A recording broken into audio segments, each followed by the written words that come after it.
गुस्ताखे रसूल बीजेपी रुकन असेंबली राजा सिंह को हैदराबाद सिटी पुलिस ने 41A CRPC के तहत नोटिस जारी करते हुए गिरफ्तार कर लिया। वाज़ेह रहे कि बीजेपी के रुकन असेंबली राजा सिंह की शान रिसालत में गुस्ताखी के बाद शहर हैदराबाद के अलावा तेलंगाना भर में मुसलमानों की जानिब से एहतजाज की लहर मुसलसल जारी थी। एहतजाजियों ने अपने गम और गुस्से का इजहार करते हुए हुकूमत से फौरी तौर पर राजा सिंह की गिरफ्तारी का मुतालबा किया था, जिसके बाद पुलिस ने राजा सिंह को गिरफ्तार करते हुए नामपल्ली अदालत में पेश किया था, जहां पर वकला की जानिब से 41A CRPC के तहत नोटिस जारी किए बगैर राजा सिंह की गिरफ्तारी को बुनियाद बताते हुए उन्हें जमानत देकर रिहा कर दिया गया था, जिस पर आज हैदराबाद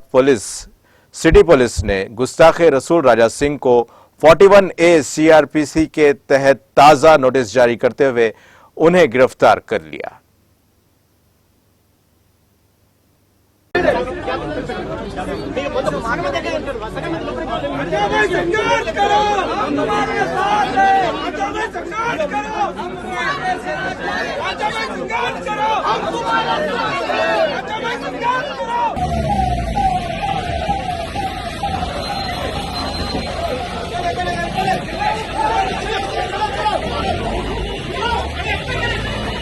Yes,